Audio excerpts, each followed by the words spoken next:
जिसका remote control तुम्हारे हाथ में है। लेकिन तुम्हारी बातों से ऐसा लगता है कि तुम्हारे गैंग के सारे फैसले बलराज राणा करता है। आप बिल्कुल सही कह रहे हैं पेबलो साहिब। आज जब बात निकल ही गई है तो नटवर बनासी भी चुप नहीं रहेगा। विट्ठल भाई को सीढ़ी बनाकर बलराज राणा खुद तो बन गया है अपराध जगत का बेताज बादशाह, और हम सबको बना लिया अपने हाथ का कठपुतली। तो इसका मतलब उसके सामने तुम्हारा पोजीशन कुछ भी नहीं। You are nothing but a big zero. नहीं पेप्लो गुंडो नहीं। टाइम और सिचुएशन के हिसाब से कभी कभी गधे को भी अपना बाप बनाकर उसका पैर छूना पड़ता है। सीबीआई वालों ने मेरे खिलाफ इंक्वायरी शुरू कर दी थी। मैं किसी भी वक्त लफड़े में आ सकता था, इसीलिए मैंने बलराज राणा को अपनी कुर्सी पर बिठाया। ओह आई सी। रही पोजीशन की बात, तो गुरु और चेले के रिश्ते से मैं बलराज राणा का बाप लगता हूं। और बेटा चाहे कितनी भी बड़ी कुर्सी पर बैठ जाए, वो बाप से बड़ा नहीं हो सकता।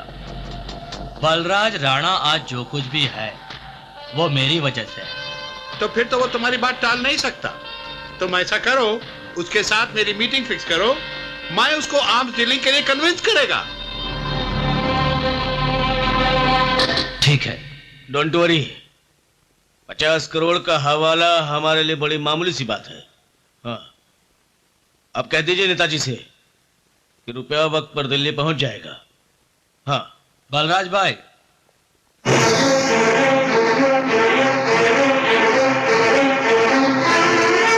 बलराज भाई, यह है मिस्टर पेब्लो गोंडो। नाइस मीटिंग है मिस्टर राणा। बलराज भाई, मिस्टर गोंडो का नाम तुमने तो सुना ही होगा।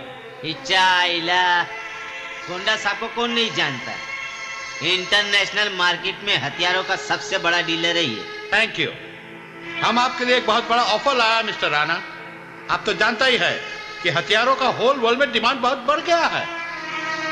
मिस्टर राणा, आप तो जानता है कि आरडीएक्स और स्टैंडगन का इस्तेमाल आजकल इंडिया में खुलेआम हो रहा है, और अब इलेक्शन के टाइम इनकी ज्यादा जरूरत है। अच्छा, but I am not interested in such deadly weapons. But why don't you understand Rana साहब, आप इस एरिया के डॉन हैं, हवाला रैकेट के नंबर 1 किंग हैं। एशिया में आर्म्स डिस्ट्रीब्यूशन को आपसे बेहतर और कोई नहीं कर सकता। इसमें बहुत प्रॉफिट है। You can earn millions of dollars. Shut up!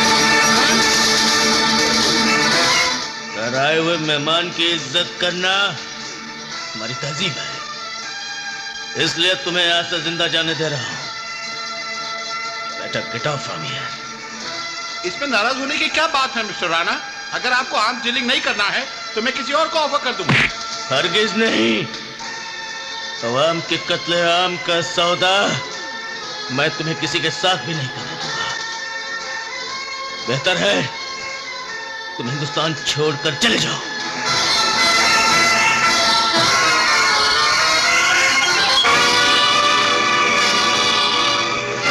Balraj भाई, इस कंपनी में अपनी कोई औकात है कि नहीं? तुमने बोला हफ्ता वसूली बंद करने को, अपन ने वसूली बंद कर दिया। तुमने बोला ड्रग्स का धंधा बंद करने को, अपन ने धंधा बंद कर दिया। पर ये सब कब तक चलेगा? हे विठल राव, मेरे को लगता है तेरा खोपड़ी सटक गया है। इच्छा वो तो बल्लाट भाई ने अच्छा किया जो पेप्लो गोंडा का ऑफर ठुकरा दिया। ए अन्या, तू चुप कर।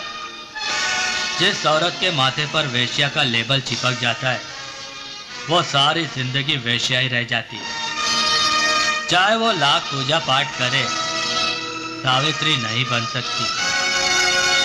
हम गुंडे लोगों की जिंदगी वेश्या के माफिक है। चाहे 1000 अच्छाई का काम करे, कभी अच्छे नहीं बन सकते। निहायत ही घटिया और बेहुदा आदमी हो तुम। तुम्हारी इन गंदी दलीलों पर मैं अपने असूल नहीं बदल सकता। मैं पूछता हूँ कि हथियारों का धंधा करने में या ड्रग्स बेचने में बुराई क्या है? हवाले का धंधा भी तो गैर कानूनी है। हवाले के धंधे में हम किसी का कत्ल नहीं करते। तो फिर ये कुर्सी छोड़ो और संन्यास ले लो। तुम ये भूल गए हो कि तुम्हें ये कुर्सी पर मैंने ही बिठाया है। उंगली पकड़कर क्राइम वर्ल्ड का ABCD तुम्हें इसलिए नहीं सिखाया कि तुम मेरे ही बाप बनकर मेरे को ऑर्डर करेगा। तुम्हारी औकात क्या है? अगर मैं तुम्हारी पीठ पर हाथ नहीं लगाता तो आज तुम जेल की काल कोठरी में सड़ता रहता।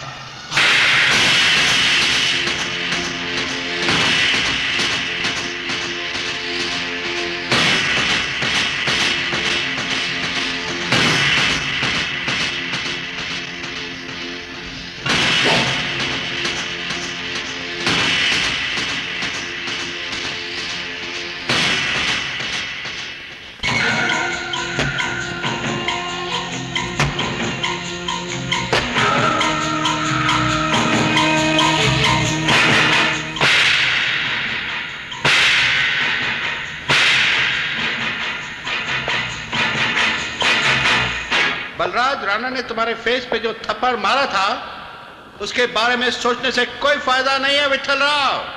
तुम ये सोचो कि उसको खल्लास कैसे करेगा और फिर उसके बाद हमारे साथ आर्म्स डीलिंग का बिजनेस करके मल्टी मिलियनियर बनने का सोचो।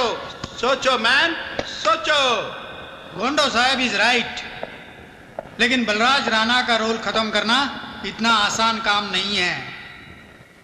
उसका रोल फिनिश करने के लिए तुम्हें शंकर कलाल से हाथ मिलाना होगा। ए डांडेकर, लगता है तेरा दिमाग खराब हो गया।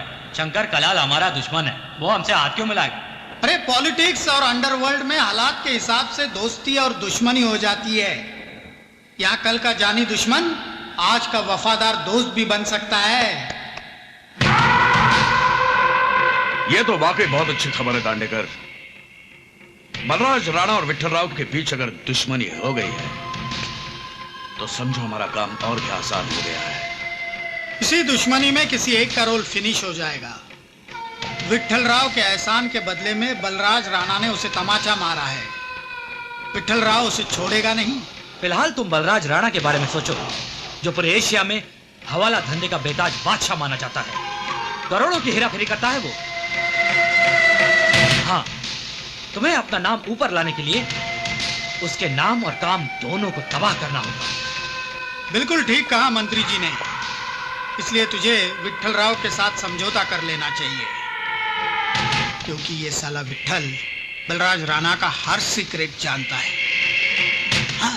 आज्ञा, उस हरामी की औलाद के साथ मैं समझौता कर लूं? ऐसा कभी नहीं हो सकता दांडेकर। अरे यार, अकल का दरवाजा खोलकर मेरी बात को अपनी खोपड़ी में घुसाने की कोशिश कर।